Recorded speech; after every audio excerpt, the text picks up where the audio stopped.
সম্মানিত দর্শক শ্রোতা, পরম সৃষ্টিকর্তা যিনি অসীম দয়ালু শুরু করছি তার নামে। আজকে একটু ভিন্ন আঙ্গিকে আপনাদের সাথে শেয়ার করার জন্য হাজির হয়েছি। আমাদের বাংলাদেশের দেখবেন অনেকেই অল্প বয়সেও অনেক বয়স্ক দেখা যায়, আবার বয়স হইলে চামড়া ঢিলেঢালা হয়ে যায়, অনেক নানান ধরনের সমস্যা হয়ে যায়।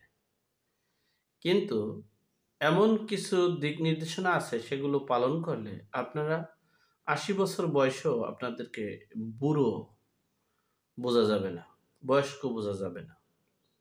সে বিষয়ে সংক্ষেপে আপনাদের সাথে শেয়ার করছি। দেখেন, লাইফস্টাইল, বাংলাদেশের লাইফস্টাইলটা একটু ব্যতিক্রমী। আপনারা অনেকেই দেখেছেন বা জানছেন। আমি একটা সহজ একটা ধারণা দিয়ে থাকি। যারা দেখবেন কর্মজীবন কাজ করে, প্রতিদিন কাজ করে, যারা কৃষক, দেখবেন তাদের রোগটা একটু কম, তাদের অসুস্থতা কম।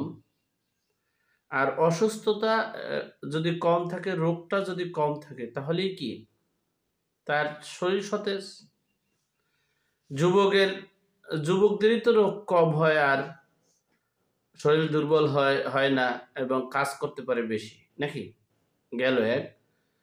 ২ নম্বর হচ্ছে আমাদের প্রতিনিয়ত আমরা বাংলাদেশের মানুষ, আমি যদি নিজে একটা লাল শাক যদি রোপণ করি, তাহলে নিজে খাবারের জন্য, তাও সাদা সার মিলিয়ে একটু তাড়াতাড়ি বড় হোক, অর্থাৎ সার।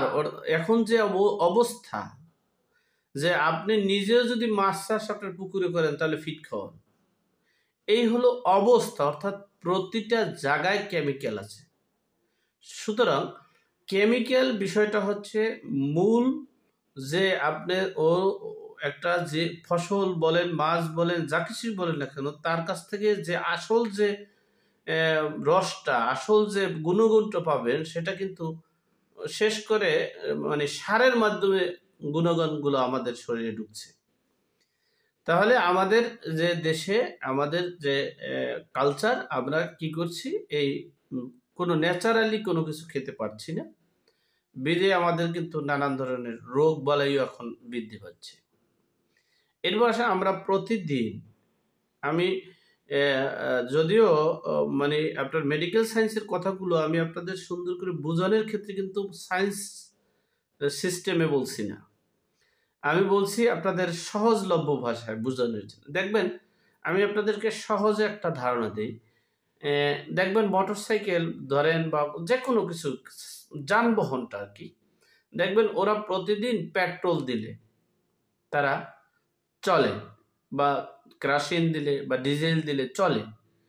কিন্তু প্রতি ৬ মাস, ৩ মাস, ৪ মাস, অর্থাৎ যেভাবে চলে গাড়িটা, চলার উপরে ডিপেন্ড করে তাকে মোবিল দিতে হয়।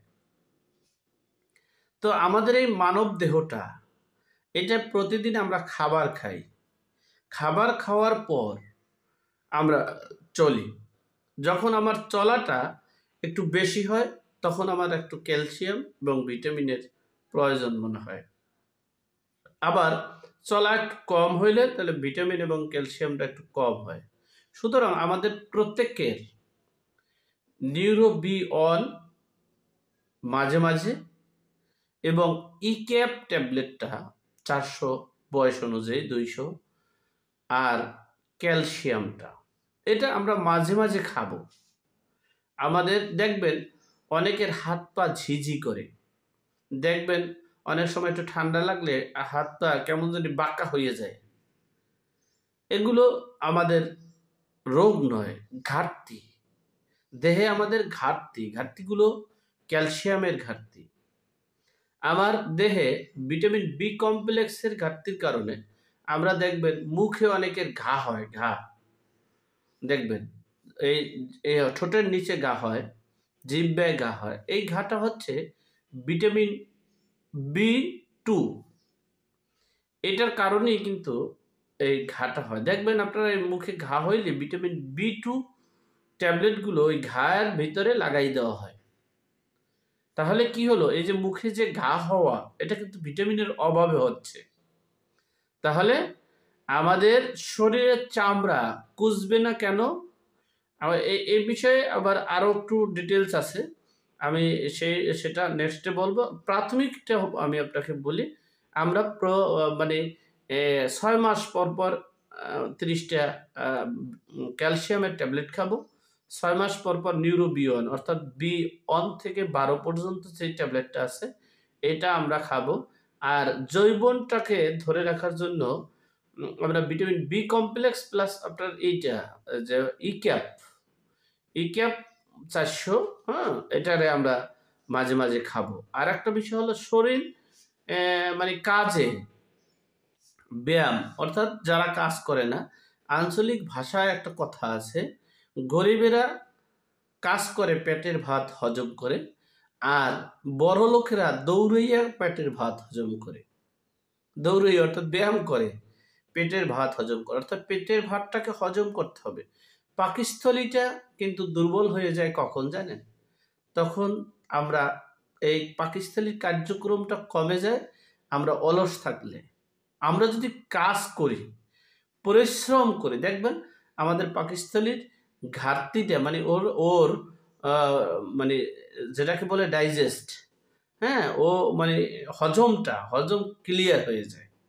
সুতরাং তাহলে আমাদের সর্বোপরি কথা হচ্ছে আমরা ১ নম্বরে হচ্ছে প্রতি ৬ মাস পর আমরা যারা বয়স হওয়ার পরও কিন্তু কিছু রোগ আছে, সেই রোগ থেকে প্রতিরোধ ক্ষমতা বৃদ্ধি প্লাস শরীরের স্বাস্থ্য বডিগত ঠিক রাখার জন্য আমাদের প্রতি ৬ মাস পর ৩০টা ক্যালসিয়াম ট্যাবলেট খাবো, ৩০টা নিউরোবিয়ন ট্যাবলেট খাবো আমরা, আর হলো ৩০টা বা ১০টা বা ২০টা আমরা ইক্যাপ ৪০০ এই ট্যাবলেট খাবো।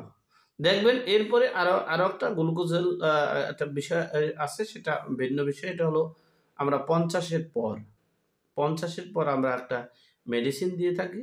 সেই মেডিসিনটা হচ্ছে আপনাদের মানে শরীরের চামড়াটা কুচ হবে না। মানে এই এখন যে মেডিসিনটা দিতে বলছি সেটা খেলেও কুচ হবে না এবং পরিপূর্ণতা মানে ৬০ বছর পর হলে এইটার সাথে আরো একটু সংযোজন করে দিতে হবে। যাই হোক, এই শরীরকে পরিচর্যা করতে হলে অর্থাৎ নিজের শরীরের রোগ প্রতিরোধ ক্ষমতা বাড়াতে হলে এবং শরীরের চামড়াটা যেন কোষ বিভাজনটাকে ধরে, ওটাকে কোষ বলা হয়, কোষ বিভাজনকে ধরে রাখতে হলে অবশ্যই আমাদের হ্যাঁ ক্যালসিয়াম ট্যাবলেট, ইক্যাপ ট্যাবলেট এবং আমাদের হচ্ছে যে এই নিউরো ট্যাবলেটগুলো, এগুলো আমাদের প্রতি ৬ মাস পর আমাদের খাওয়া উচিত। যাই হোক, নেক্সটে পরবর্তীতে আমরা যে বিষয়ে আমি আলোচনা করব আপনারা বলবেন, আমি সে বিষয়েই আপনাদের সাথে শেয়ার করার চেষ্টা করব। সকলে ভালো থাকবেন, সুস্থ থাকবেন। আসসালামু আলাইকুম।